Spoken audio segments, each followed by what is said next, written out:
Dear friends, I welcome you all to my YouTube channel Midun Study Group. In today's video, I have prepared about the historical background of Indian Constitution, which include the Crown Rule from 1858 to 1947 and are useful for various competitive examinations. Okay guys, now let's get started. The Crown Rule 1858 to 1947, Government of India Act of 1858. This significant act was enacted in the wake-up of the revolt of 1857, which also known as the First War of Independence or the Sepoy Mutiny. The act known as the Act for the Good Government of India abolished the East India Company and transferred the powers of government, territories and revenues to the British Crown. Features of the Government of India Act of 1858. It provided that India henceforth was to be governed by and in the name of Her Majesty. It changed the designation of Governor General of India to that of Viceroy of India. The Viceroy was the direct representative of the British Crown in India.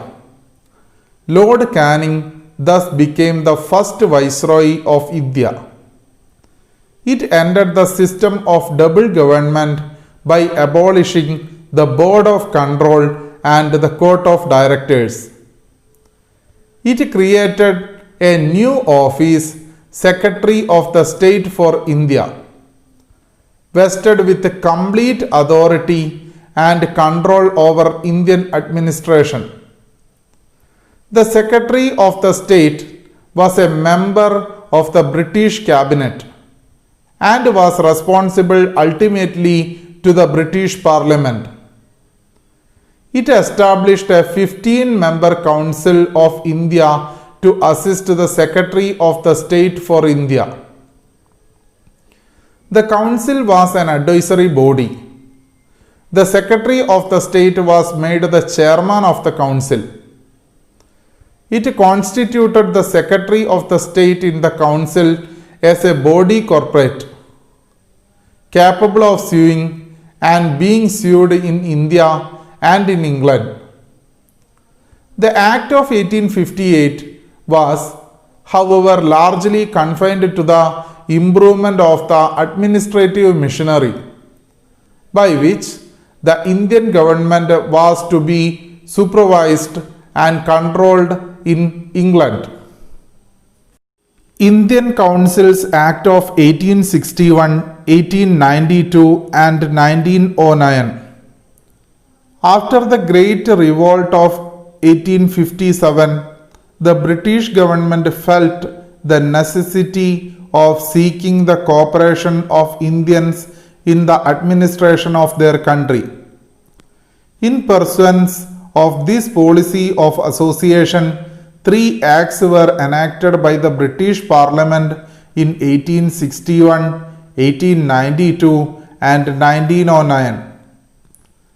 The Indian Councils Act of 1861 is an important landmark in the constitutional and political history of India. Features of the Indian Councils Act of 1861. It made a beginning of representative institutions by associating Indians with the lawmaking process.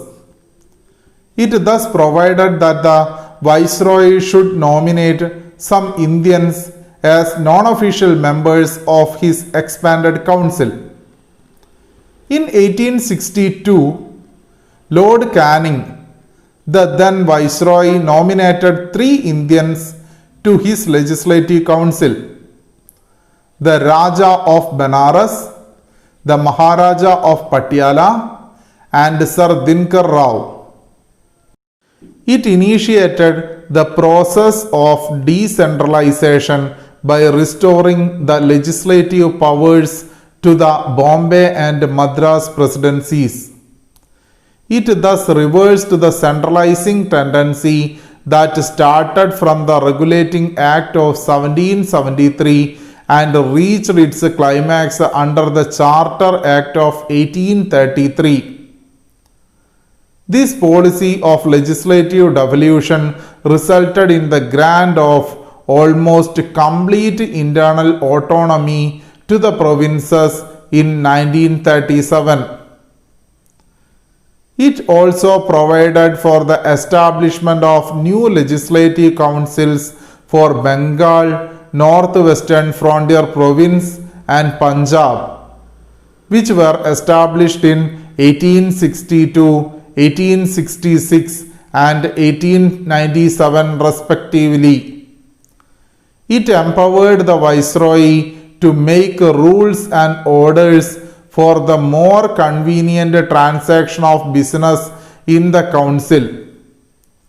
It also gave recognition to the portfolio system introduced by Lord Canning in 1859. Under this, a member of the Viceroy's Council was made in charge of one or more departments of the government and was authorized to issue final orders on behalf of the council on matters of his departments.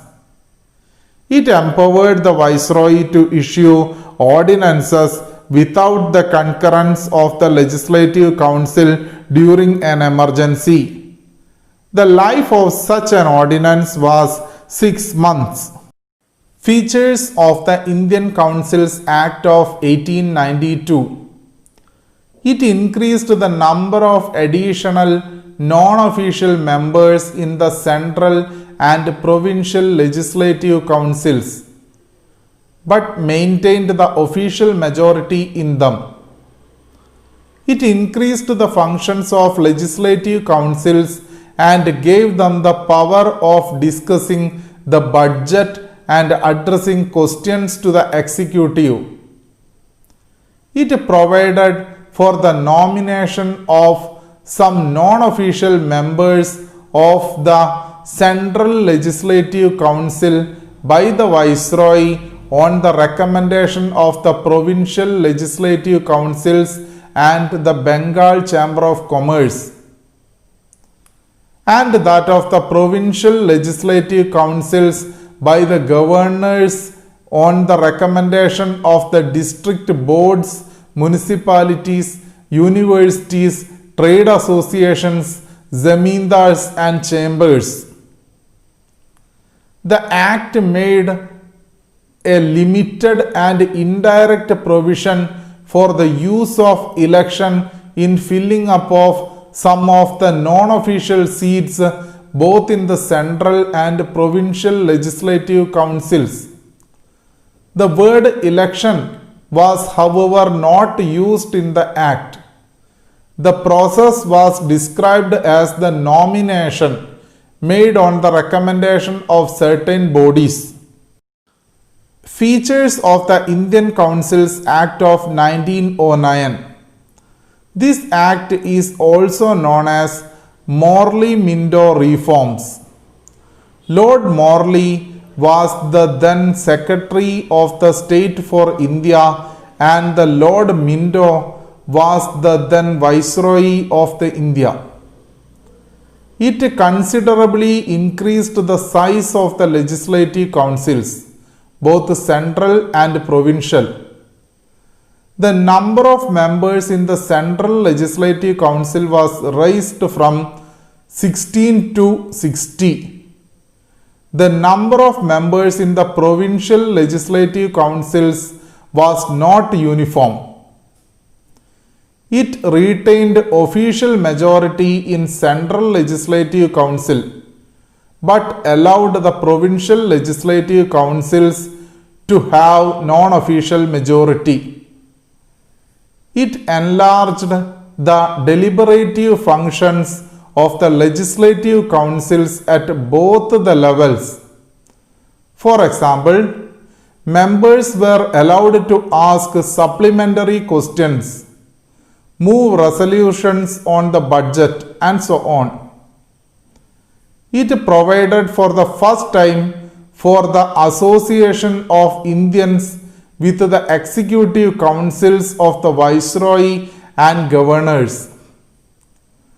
Satyendra Prasad Sinha became the first Indian to join the Viceroy's Executive Council.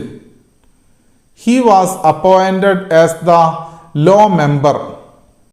It introduced a system of communal representation of Muslims by accepting the concept of separate electorate.